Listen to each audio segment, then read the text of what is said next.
In today's video, I want to talk about reference photos and how I got to use some reference photos from everyone's seemingly favorite TV show. Okay, it is true, you actually can't say the word. Okay, it's actually kind of aggravating that I literally can't. Before we get to the video, I just have a quick message, but thank you for clicking on the video, enjoy, and I will see you guys in a moment. I just started a TikTok account and I'm going to be posting my animation meme shorts on it, and I'm going to try to reach about 1,000 followers by the end of the year. So please go check out my TikTok if you like my short form content on this channel, and I will put a link in the description for you guys. Thank you.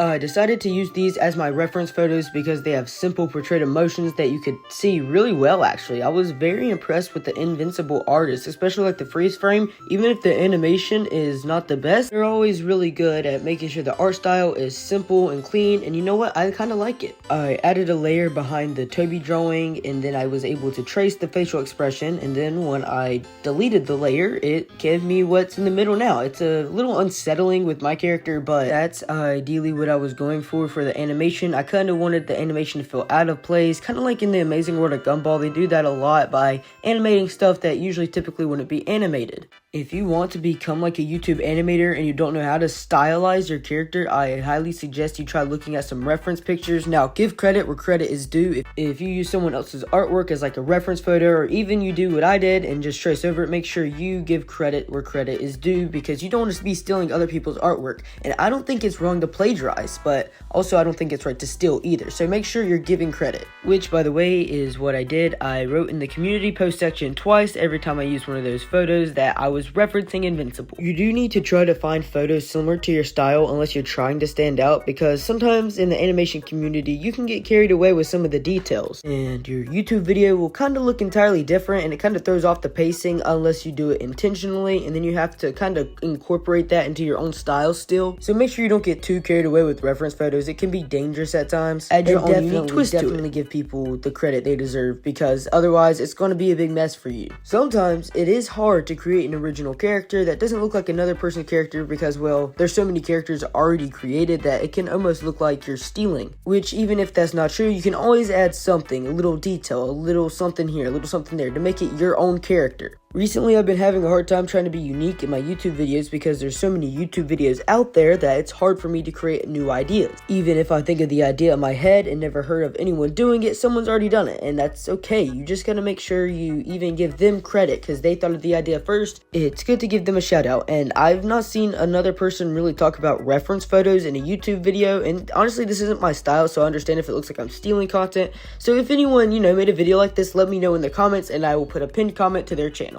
Also, I suggest maybe not doing exactly what I did. I traced over a lot of the pictures, which is probably more stealing than it is just using a reference photo. But if you have to trace over it, just again, still give it your own detail. Like as you can see here, I changed up the eyes a bit, and also I changed the eyebrows a lot to give it a bit more originality. Also, when it comes to finding reference photos, look up the show or YouTuber you're trying to look up in that specific scene. For instance, you want to find an emotion that fits what is trying to happen in the scene. I used an annoyed picture, a happy picture, and a more competitive looking picture. For the competitive looking picture, I did need a side profile, so I just looked up side profile of Mark from Invincible, and that's what I got, and it turned out pretty well, I think. But looking for specific emotions, again, really helps out a lot, especially in the animation process or just drawing it in general. Try your best to portray the emotion on your own though, is what I would suggest. And be sure whenever you do this, if you do pick a show that's not exactly matching your style, you want to make it intentional like I did. You don't want to make it accidental, because that can be super cringy. You want it to look like the same exact YouTube video everyone's been watching, because if they watch a 20-minute video and let's say at the 7-minute mark the style kind of changes, it kind of unfamiliarizes your audience with your character, and that can be bad sometimes. People don't like change that much. But if you do change styles intentionally, it's really good. It looks good. I like it. I like when people do that. I think it's funny, but it has has to be well executed, and it can be hard to well execute what you're trying to do. So just be careful using, reference photos, and also make sure you choose a show or something that looks somewhat similar to your art style, like pick 2D instead of 3D if you draw on 2D. A few simple rules when it comes to changing your character a bit for a reference is make a character reference of your character. You want to go on and have one of those. I'll go on that more in a second. Have a simple frame, which is also good to have, especially when 2D, and you also want to stick to 2D with 2D and 3D with 3D, meaning you don't want to use a 3D reference with a 2D reference because it will usually look goofy. Now, the reason you make a character reference of your own character is so you can compare it to the other references of the character you're trying to reference to see if it matches, because if you have a hard time knowing if this matches or not,